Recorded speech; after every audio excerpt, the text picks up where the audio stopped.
La prière vient arroser ce que tu as semé, vient arroser les requêtes que tu as faites à Dieu. Si je veux voir un fruit dans ma vie, si je veux des réponses, j'ai besoin de persévérer dans la prière. Une joie d'être avec vous ce matin. Merci Nicolas pour l'introduction. Ce matin, dans le cadre de la thématique d'être inspirant, le titre du message, c'est « Inspirer à persévérer dans la prière ». Inspirer à persévérer dans la prière. Mon texte, c'est dans Luc, chapitre 18, les versets 1 à 8. On lit ceci. « Jésus leur adressa une parabole pour montrer qu'il faut toujours prier et ne point se relâcher. Il dit, il y avait dans une ville un juge qui ne craignait point Dieu et qui n'avait d'égard pour personne. Il y avait aussi dans cette ville une veuve qui venait lui dire, « Fais-moi justice de ma partie adverse. » Pendant longtemps, il refusa.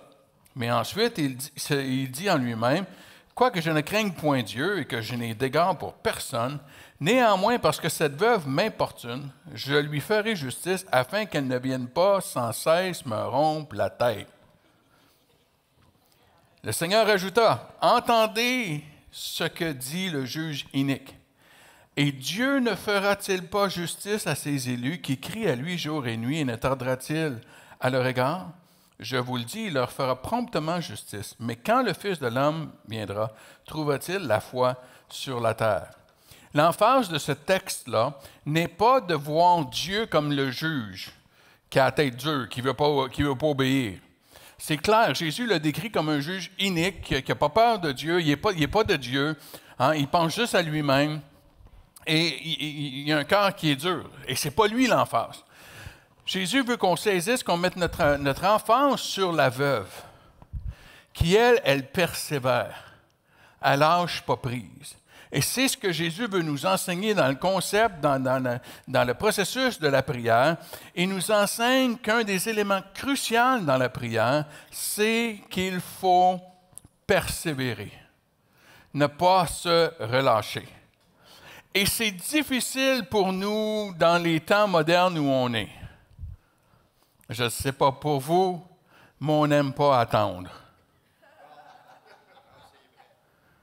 Le nouveau Apple, le phone, le téléphone, hein, il est 0,7 secondes plus rapide que le vieux. Hey, comment je peux vivre avec le vieux téléphone? Celui-là, il est 0,7, m'a sauvé 0,7 secondes. Hein, on va sur Google, puis en dedans d'un dixième de seconde, on a déjà notre réponse. On ne veut pas attendre. On est rendu impatient avec notre micro-ondes. On met notre sac de maïs soufflé dedans, là, hein? Puis là, on l'enligne, là. Alors que moi, je suis assez vieux pour me souvenir comment c'était révolutionnaire un micro-ondes, comment c'était rapide. 2 minutes et demie, tu avais un maïs soufflé. Ton popcorn était prêt. Wow! Aujourd'hui, c'est de la vieille technologie. Là. C'est comme, come on. On ne veut pas attendre. Regarde comment les gens conduisent sur la route. Hein? On ne veut pas attendre. Y a-t-il quelqu'un qui va nous inventer une solution? Hein? Jusqu'à quand est-ce qu'on va mettre des autoroutes? Cet été, j'ai été à Toronto, j'ai vu la 401. C'est 8 voies de chaque côté. C'est 16 voies de large. Alléluia!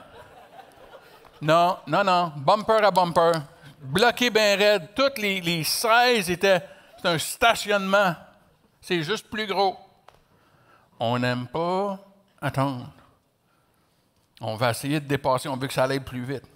Le problème, c'est qu'on transpose l'instantané de notre société, l'instantané du maintenant dans la prière. Et là, on frappe un mur. Là, on rencontre une difficulté. Parce qu'on a besoin de redécouvrir la persévérance dans la prière. Si je veux voir un fruit dans ma vie, si je veux des réponses, j'ai besoin de persévérer dans la prière. La question qu'on peut se poser, bien, pourquoi? Pourquoi il faut persévérer? Je vais regarder 4 raisons principalement avec vous ce matin. La première raison, c'est que Dieu a établi la loi de la semence et de la récolte. La semence et de la récolte. 1 Corinthiens, Paul va le dire comme ceci, « En sorte que ce n'est pas celui qui plante qui est quelque chose, ni celui qui arrose, mais Dieu qui fait croître. Celui qui plante et celui qui arrose sont égaux, et chacun recevra sa propre récompense selon son propre travail. » Dieu a mis en place une loi qui est celle de la semence et de la récolte, que ce que tu vas semer, c'est ce que tu vas récolter. Si tu as semé des tomates, tu vas récolter des tomates. Tu ne récolteras pas des cocons. La semence et la récolte, il y a un lien, il y a une loi qui est là. Même plus, c'est pour ça que Paul va dire aussi dans 2 Corinthiens, en fait, celui qui sème peu moissonnera peu, et celui qui sème en abondance moissonnera en abondance. Il y a un lien direct là, entre semer et récolter. Mais pour qu'une semence puisse germer et pousser, elle a besoin d'être arrosée. Tu ne peux pas juste mettre une semence et ça va pousser tout seul. Elle a besoin d'être arrosée. J'ai quelqu'un qui vient traiter ma pelouse chez moi. Et c'est des spécialistes de la pelouse. Et moi, j'ai trouvé des semences, et ils viennent de l'Ontario, des semences spéciales que les terrains de golf vont utiliser. C'est de la haute gamme. On se comprend, là? De la haute gamme. Et moi, j'en ai semé partout dans ma pelouse. Et c'est le spécialiste qui est là, il est en train de me dire, il dit, c'est quoi ça? C'est de la semence. C'est un spécialiste des pelouses. Je suis en train d'y expliquer que c'est de la semence. Ah, ouais? Ça vient pas de ça? Non, ça vient de l'Ontario. Il dit, tu sais que tu perds ton temps, hein? Je dis, ah bon? Pourquoi je perds mon temps? Bien, il dit, faut que tu l'arroses. Une semence de pelouse, pour qu'elle germe, elle a besoin d'être constamment mouillée, bien imbibée d'eau. Il faut que tu l'arroses constamment. Il dit, là, présentement, là, il dit, tu perds ton temps. Bien, je te souhaite une bonne journée. Et puis, il continue. Avez-vous remarqué qu'il fait chaud de ce temps-là? Ben, ça paraît sur ma pelouse, parce qu'il n'y a rien qui a poussé. Une semence a besoin d'être arrosée. La prière est l'arrosage de ta semence. La prière vient arroser ce que tu as semé, vient arroser les requêtes que tu as faites à Dieu, les semences que tu as mises devant Dieu. Et tu vois, dans cette loi-là, c'est le besoin d'arrosage. Mais aussi, dans la loi de la semence et de la récolte, il y a un délai. Tu plantes quelque chose, tu n'auras pas ta tomate demain matin. Là. Il y a un délai avant que ça arrive. Et dans la foi, dans la marche chrétienne, dans la prière, il faut persévérer dans la prière, même si je ne vois rien. Parce qu'il y a un délai. Il y a un délai entre ce que j'ai semé et ce que je vais récolter. Il y a un délai. C'est là les yeux de la foi. La foi des choses que je ne vois pas comme si elles étaient déjà. C'est les yeux de la foi qui disent, je sais qu'il n'y a rien qui se passe présentement, mais je sais qu'en arrosant, il y a quelque chose qui va pousser. Donc, la première raison pourquoi il faut que je persévère, c'est la loi de la semence et de la récolte. La deuxième raison pourquoi j'ai besoin de persévérer dans la prière, c'est qu'il y a de l'opposition à nos prières. Éphésiens 6 va le dire comme ceci. Paul va le dire comme ceci aux Éphésiens. « Car nous n'avons pas à lutter contre la chair et le sang, mais contre les dominations, contre les autorités, contre les princes de ce monde de ténèbres, contre les esprits méchants dans les lieux célestes. C'est pourquoi venez, prenez toutes les armes de Dieu, afin de pouvoir résister dans le mauvais jour et tenir ferme après avoir tout surmonté. » Ce que Paul nous dit, c'est qu'il y a de l'opposition spirituelle à l'avancement du royaume de Dieu. Et j'ai besoin de réaliser que dans ce monde déchu, il y a des forces qui sont contraires à l'avancement du royaume de Dieu. On n'est pas dans un temps de paix. On est dans un temps, une grande épopée, entre deux royaumes qui s'affrontent, le royaume de lumière et le royaume des ténèbres. La beauté de cela, c'est que la lumière gagne toujours sur les ténèbres. Toujours. Les ténèbres ne peuvent pas étouffer la lumière. C'est la lumière qui repousse les ténèbres. Et c'est ce que Jésus a dit, que les portes de l'enfer ne prévaudront point contre l'avancement du royaume de Dieu. Le royaume de Dieu va avancer. Mais face à cette opposition, c'est là que j'ai besoin de comprendre, j'ai besoin de persévérer. Dans Daniel, le chapitre 10, on lit ceci. Il me dit, c'est un ange qui parle avec Daniel. Daniel, ne crains rien, car dès le premier jour où tu as eu à cœur de comprendre et de t'humilier devant ton Dieu, tes paroles ont été entendues, et c'est à cause de tes paroles que je viens. Le chef du royaume des Perses m'a résisté 21 jours, mais voici Michaël, l'un des principaux chefs, est venu à mon secours, et je suis demeuré là auprès du roi des Perses. La clé, c'est la suivante. l'ange est en train de dire à Daniel, Daniel, il y a 21 jours, on a entendu ta prière. Ta prière avait été entendue, mais il y avait de l'opposition. Et pendant 21 jours, il y a eu un combat dans les lieux célestes qui a pris place. Mais on avait entendu ta prière, Daniel. Ah, je veux dire à quelqu'un ce matin, Dieu a entendu ta prière. Tu n'as peut-être pas encore le résultat, mais Dieu a entendu ta prière. Dieu a entendu ta prière. Mais il y a peut-être de l'opposition qui prend place. Et là, il y a des gens qui vont devenir des experts dans la démonologie, le royaume des ténèbres, comment ça fonctionne, puis tout ça. Moi, je vais dire que bien honnêtement, là, j'aime mieux me concentrer pour comprendre le royaume de Dieu. Moi, c'est ce royaume-là qui m'intéresse. Moi, je veux savoir c'est pas que je veux nier qu'il y a un royaume des ténèbres, c'est juste que j'aime mieux me concentrer sur le royaume de Dieu.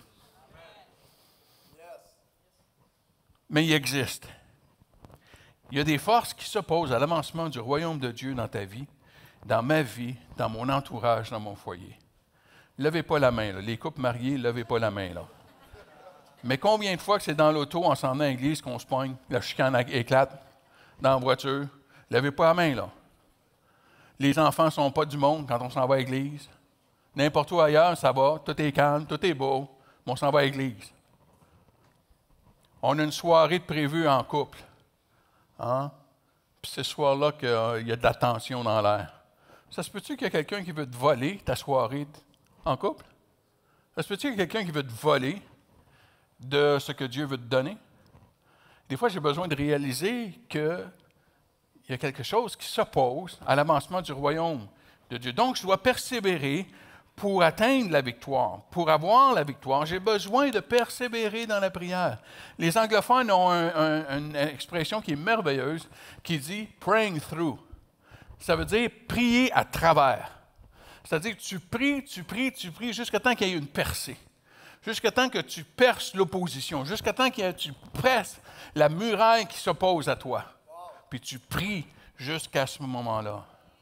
As-tu vu dans le verset 5, qu'est-ce que Jésus a dit? Hein? Il dit, afin qu'elle me rompe la tête, qu'elle me casse la tête. C'est le juge qui dit ça. Il est tanné que la dame vienne. Et ça, c'est une expression de boxe et de l'époque. Et c'est comme si le juge est en train de dire, hey, elle me tombe ses nerfs, elle est en train de me puncher à tous les jours. Elle est en train de me frapper à tous les jours. Elle est en train de me rompre la tête. Alléluia. À l'opposition dans ta vie, frappe-les. Dans la prière. Dans la prière. Fais pas ça avec ton boss demain matin. C'est pas ça que j'ai dit. Là. Mais dans la prière. De persévérer dans la prière parce qu'il y a de l'opposition. Troisièmement, pourquoi j'ai besoin de persévérer? Pour découvrir la volonté de Dieu. Jean a dit ceci dans 1 Jean, chapitre 5. Nous avons auprès de lui cette assurance que si nous demandons quelque chose selon sa volonté, il nous écoute. Et parfois, j'arrive à Dieu, moi, pas vous autres vous êtes plus matures que moi, mais moi, j'arrive à Dieu, j'ai déjà tout mon plan de match. Voici ce que je veux que tu fasses, Seigneur. Alléluia. Voici ma volonté. Voici ce que je veux. Point 1, point 2, point 3, puis tu dis, tiens, regarde, j'ai tout fait le travail. Alléluia. Tu as juste à bénir maintenant. Et parfois, la réalité est, la réponse à nos prières est non. Pas eu d'amen, là, mais c'est correct. Parce que des fois, il y a des gens qui viennent me voir et ils me disent, Dieu n'a pas répondu à ma prière. Tu sais que non, c'est une réponse. Hein? Tu as peut-être prié quelque chose, puis Dieu a dit non. Dieu a répondu à ta prière. Il n'a peut-être pas répondu comme tu voulais, mais il a répondu. Même si ce n'est pas la réponse que tu souhaitais, Dieu a répondu. Et c'est dans la persévérance de la prière que parfois ma volonté va s'enligner avec la volonté de Dieu. Dans la prière, quand je viens ouvert à Dieu, pas avec un plan de match déjà tout décrit, mais dire, Seigneur, quelle est ta volonté? Montre-moi ta volonté. Révèle-moi ta volonté. Søren Kierkegaard, qui est un philosophe chrétien, a dit, la prière ne change pas Dieu, mais elle change celui qui prie. Pour accorder ma volonté avec la volonté de Dieu. N'est-ce pas ce que Jésus a vécu? Dans le jardin de Gethsémane, Jésus a dit ceci, il a prié ceci. Que cette coupe passe, c'est ça ma volonté. Je ne veux pas aller à la croix. Je ne veux pas souffrir et crucifier. Que cette coupe passe. Que cette coupe passe. Ça, c'est ma volonté. Mais Jésus va continuer dans la prière. Il va persévérer dans la prière, même si ses disciples tombent endormis. Hein, lui, il persévère seul dans la prière. Il va même agoniser dans la prière, saisi d'angoisse. Les grumeaux de sang vont sortir de son visage. Il va être triste à mourir, mais il reste là pour en arriver à dire, non pas ma volonté, mais que ta volonté soit faite, Père. Vois-tu le réajustement qu'il a pris? C'est Jésus, là. Jésus, il est très honnête. Il dit, j'ai pas le goût d'aller mourir à la croix, moi, là. Ça ne me tente pas, là. C'est pas ça que j'ai le goût. Moi, là, si on pouvait trouver une autre façon que cette coupe passe. Mais dans la prière, il en arrive à dire, non pas ma volonté, mais que ta volonté soit faite. Nous, on lit ça en un verset. Mais ça ne nous est pas dit combien de temps que ça a pris à Jésus pour en arriver là. Et parfois, il faut que tu persévères pour que ta volonté s'enligne avec la volonté de Dieu, de ce que Dieu veut. Si je regarde en arrière dans ma propre vie, combien je suis heureux que Dieu n'a pas répondu à toutes mes prières selon mes plans? Je ne sais pas si tu as déjà fait le travail, là, mais c'est-à-dire les réponses, tu sais, les plans que tu avais, puis tu regardes en arrière, ouh, merci Jésus, amen. Tu n'as pas répondu à ce que je voulais, alléluia, tu as dit non. Je me souviens, il y avait un projet là, sur lequel là, j'étais convaincu que c'était de Dieu. C'était glorieux, c'était merveilleux. Puis ça bloquait, puis je priais, puis je disais, Seigneur, je sais que c'est ça ta volonté, je sais que c'est ça ta volonté. En tout cas, c'était la mienne. Là. Et puis tout s'est écoulé, la réponse était non, et ça bloquait. Ah, j'ai pris autorité, mais ça bloquait. C'était pas contre les forces de l'ennemi, j'étais contre Dieu. Là. C'était comme... Je dis, ben voyons donc, pourquoi Seigneur, tu ne veux pas? Il me semble, ce serait bon pour ton royaume. Là, j'ai commencé à me trouver des raisons. Hein. Ce serait bon pour ton royaume. Ça impliquait un gros déménagement de ma part, ça impliquait des gros changements. Mais j'étais convaincu quand je l'ai prié. 3 mois après, ça a été la catastrophe qui a pris le place. Ça impliquait un autre ministère, c'était la catastrophe. Je me serais retrouvé au milieu d'une tempête et d'une catastrophe avec plus rien autour de moi. Mais Dieu m'aimait assez pour me dire non. Tu vois, moi, je ne comprenais pas. Mais Dieu, lui, voyait plus loin.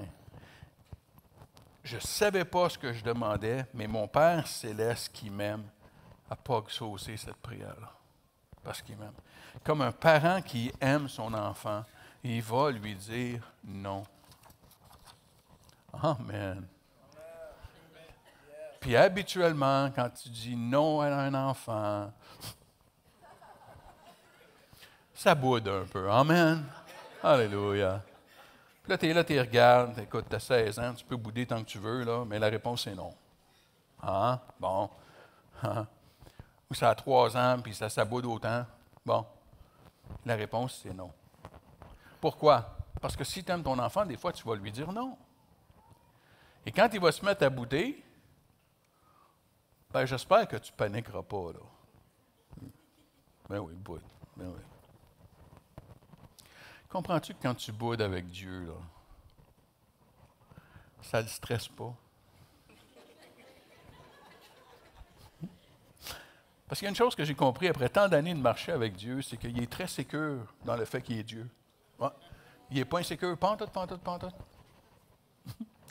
Fait que quand je boude, là, ben oui, boude. Ça va passer. Mais je t'aime assez pour te dire non. Donc, il faut que je persévère. Parce que la loi de la semence et de la récolte implique la persévérance. Il y a des forces contraires qui viennent contre l'avancement du royaume de Dieu dans ma vie. Et pour découvrir des fois la volonté de Dieu et puis de tomber en accord avec sa volonté, pour m'aligner avec sa volonté, j'ai besoin de persévérer dans la prière. Mais la 4e et dernière raison, j'ai besoin de persévérer pour approfondir ma relation avec Dieu. Approfondir ma relation avec Dieu. Trop souvent, on traite Dieu comme un guichet automatique. Je sais que vous ne faites pas ça. Moi, je le fais. Va à Dieu. comme je vais au guichet automatique. Quand tu vas au guichet automatique, tu rentres ta carte, ton code, je veux avoir le temps, ah ouais, dépêche, ah ouais, donne-les le cash. Hein? Puis là, à cette heure, ils te demandent des coupeurs de 10, des coupeurs de 20. Hey, dans le temps, c'était juste des coupeurs de 20, puis that's it. On se sauve une question, là, il faut répondre encore. Bon. Et quand on prend l'argent, on s'en va. Amen? Il n'y a personne qui commence à jaser avec le guichet, hein? Puis à toutes les fois que je vais au guichet, je remarque toujours qu'il y a une petite caméra qui te check, hein? Tu as déjà remarqué qu'il y a une caméra? Moi, il y a un moment donné, là, vous allez en entendre parler, parce que moi, je vais commencer à parler au guichet. Juste pour les faire triper ceux qui vont écouter une vidéo. Tu sais, là, quand ils vont l'écouter, là, wow, c'est à qui celui-là? Bon. Mais on n'a pas de relation, on pogne notre argent et on s'en va. Et trop souvent, on fait la même chose avec Dieu. On vient à Dieu, voici ce que je veux, je rentre ma carte. Mon salut en Jésus. Mon NIP, Jean 3,16. On a ce qu'on veut, on s'en va. Non, c'est pas ça la prière. C'est pas ça la prière. Une requête fait partie de la prière, mais la prière, c'est beaucoup plus que ça.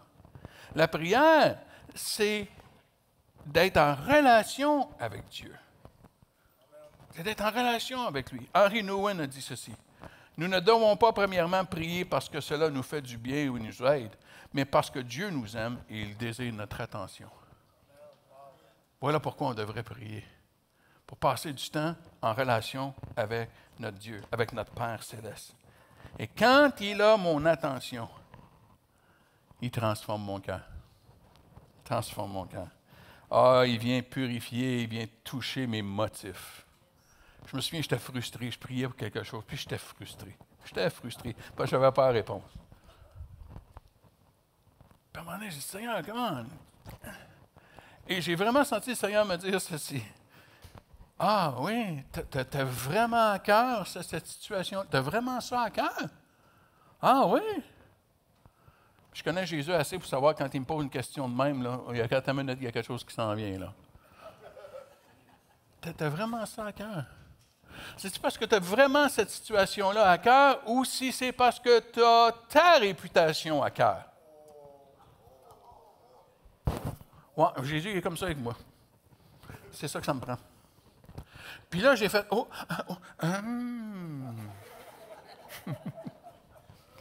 Puis j'ai dit, Seigneur, ouais, tu as raison. Ma motivation n'est pas bonne du tout. Ma motivation est égoïste. Ma motivation est orgueilleuse. Seigneur, touche mon cœur, transforme mon cœur.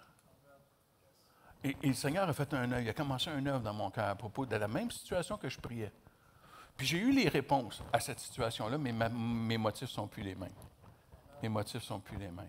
Quand je suis dans sa présence, il va travailler sur la motivation de mon cœur. Il va transformer mes désirs. Il va me transformer à la stature parfaite de Jésus-Christ. C'est ça son intention. Puis je vous regarde ce matin, il y a encore de l'ouvrage à faire. Amen. Alléluia. Mais quand je persévère dans la prière, il se révèle à moi. Dans toute sa grandeur, dans toute sa majesté, dans tout son amour. Je réalise à quel point il m'aime. Je réalise que rien ne peut me séparer de l'amour de Dieu en Jésus-Christ. Je réalise que cet amour parfait bannit toute crainte dans ma vie. Parce que je sais que je suis aimé. Il me fait réaliser qui il est. Il me fait réaliser qui je suis. Il est Dieu et je ne le suis pas. Amen. Parce que des fois, j'écoute des gens.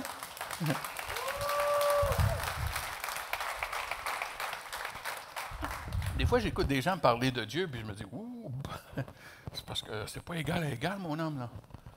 Non, c'est Dieu. Tu ne l'es pas.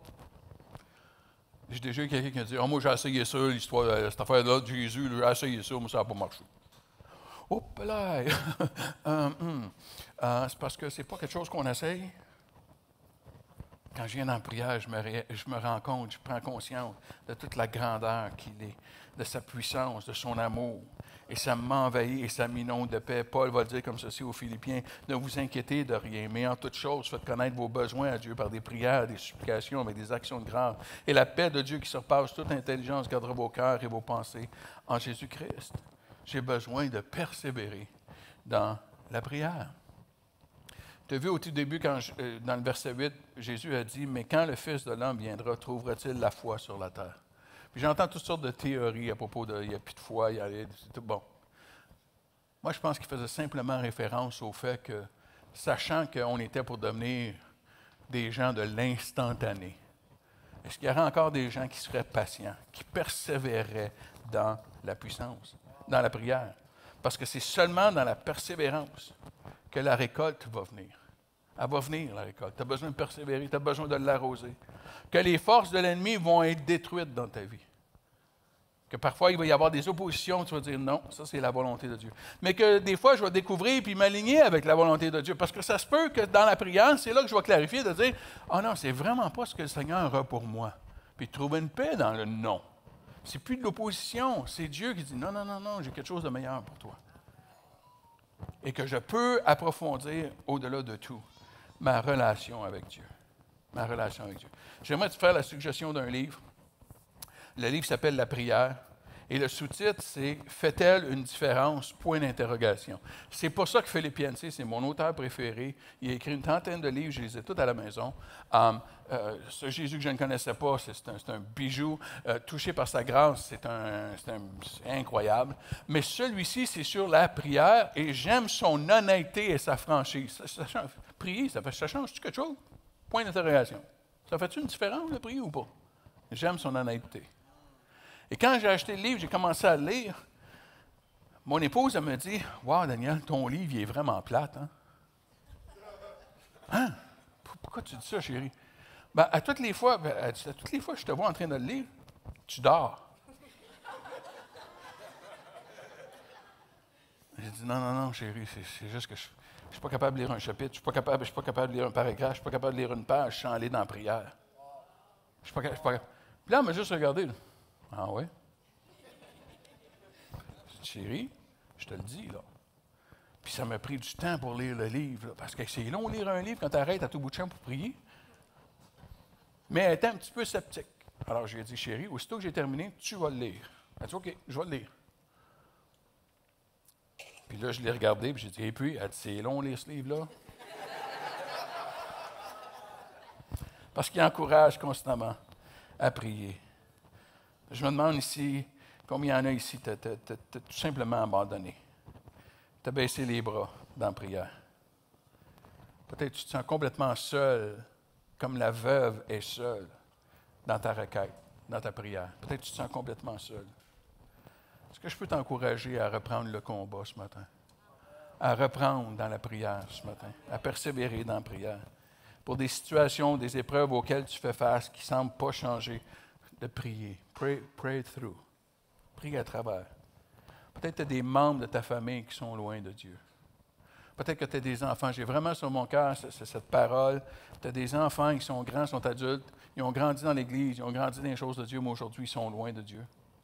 Est-ce que je peux t'encourager ce matin à continuer d'arroser les semences? Arrose les semences qui ont été placées dans leur cœur. Arrose les semences. Prie pour eux. Lâche-les pas dans la prière. C'est ce que le Père a fait avec le Fils prodigue. Alors qu'il est encore loin, le Fils est revenu à ses sens. Prie que tes enfants reviennent à leur sens. Que le voile d'aveuglement soit enlevé. Continue de prier. Et souviens-toi ce que Luc 11 nous promet. Et moi, je vous dis, c'est Jésus qui parle. Et moi, je vous dis, demandez et l'on vous donnera. Cherchez et vous trouverez. Frappez et l'on vous ouvrira. Car quiconque demande reçoit. Celui qui cherche trouve. Et on ouvre à celui qui frappe. Oh, tu n'es pas en train de quêter Dieu, comme la veuve qui implorait le juge inique. Tu es un enfant de Dieu qui vient à son Père avec ton besoin.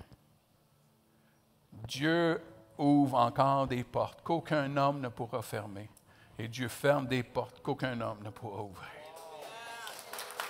Il le fait encore. Il le fait encore.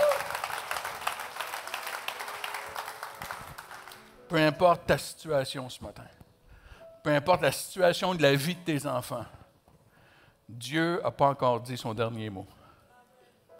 Dieu n'a pas encore écrit la dernière ligne du chapitre. Dieu n'a pas fini. J'ai une amie, elle vient d'une famille, ils sont 8 enfants. Puis elle dit, on a tous grandi dans l'Église. Puis elle a dit, on s'est tous éloignés de Dieu. Toute la gang, on s'est éloignés. Mais elle a dit, mon papa, il priait pour nous autres. Puis on le savait, papa, il priait, puis il arrosait la semence. Ils ont grandi dans l'Église, la semence, l'Évangile est dans leur cœur. Ils connaissent l'Évangile, ils connaissent Jésus. Elle a dit, il priait pour nous autres. Puis tranquillement, un par un, on a commencé à revenir à Dieu. On était adultes, on avait vécu toutes sortes de choses, toutes sortes d'épreuves, toutes sortes de difficultés. Puis ça nous a ramenés à Dieu. Sauf un. Sauf un. Elle dit, j'avais un frère, il avait le cœur dur. Lui, il était rebelle, il avait le cœur dur, il ne voulait rien savoir. Nous autres, on revenait tous à Dieu, un après l'autre. Puis lui, son cœur était complètement endurci. Et c'est au jour des funérailles de son père qu'il est revenu à Dieu. Tu vois, la prière de ce père a été exaucée.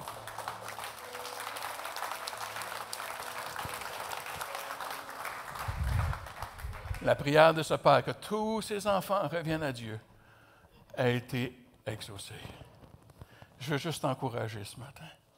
Baisse pas les bras. Tu vois, mais ils sont rendus tellement loin. Le fils prodigue était loin. Je connais des jeunes qui ont été tellement loin dans la drogue, dans toutes sortes de choses. Ils ont été loin, ils ont été crus. Pourtant, ils avaient grandi dans l'Église. Aujourd'hui, ils sont revenus. Ils marchent pour Dieu. Ils sont en feu pour Dieu. Ils ont réalisé qu'il n'y avait rien de bon à trouver à l'extérieur que dans le royaume de Dieu. Tu as des choses sur lesquelles tu as peut-être abdiqué, tu as abandonné. Tu as été découragé face à tes enfants. J'aimerais prier pour toi, j'aimerais prier avec toi ce matin. Et ce que je vais te demander de faire, c'est simplement de te lever là où tu es. Juste de te lever. Tu vois, ça, cette situation-là, là, j'ai baissé les bras. Je ne me bats plus. J'ai abdiqué. Ce matin, je veux reprendre. Je veux reprendre dans la prière. Juste de te lever là où tu es. Tu as des enfants qui sont loin de Dieu. Tu as une situation qui persévère. Tu as une situation qui ne change pas. L'épreuve qui ne te lâche pas. Je suis tellement découragé que j'ai juste baissé les bras. On va t'aider ce matin. On va te lever les bras. On va t'aider ensemble dans la prière. Juste de te lever là où tu es. Tu as besoin de reprendre. Il y en a, je parlais avec quelqu'un après la première réunion, puis il me disait « Hey, merci », parce qu'il disait « Honnêtement, moi, j'avais arrêté de prier. Là. C'est pas juste que j'avais baissé les bras, j'avais arrêté de prier. Là. » Seigneur, je te prie pour chaque personne qui est debout, tu connais la situation, tu sais pourquoi ils sont debout. Je te prie que tu viennes les rencontrer, que tu viennes leur parler à leur cœur maintenant, qu'ils saisissent ton esprit de paix, qu'ils la ressentent. Je te prie pour chaque situation qui est représentée en ce lieu. Je les élève à ton trône. Seigneur, on reprend notre combat. On veut persévérer dans la prière. Il y a des choses que tu nous as promis. Et Seigneur, on va prier jusqu'à temps qu'on les ait. Je te prie pour tous ceux qui ont des enfants qui sont loin de toi. On vient arroser les semences de l'Évangile. Viens les saisir là où ils sont. Viens parler à leur cœur ce matin, qui ont besoin de revenir à la maison. Merci que tu es là, Seigneur. Merci que tu es un bon Père qui nous aime. Merci que tu nous fortifies. En ton saint précieux nom, Jésus. Tout le monde en dit Amen. Merci d'avoir écouté ce message. Si tu as besoin d'accompagnement ou de parler avec un pasteur, écris-nous. On est là pour t'écouter, répondre à tes questions et prier avec toi. Les infos pour nous rejoindre sont sur l'écran. Passe une excellente semaine. À bientôt.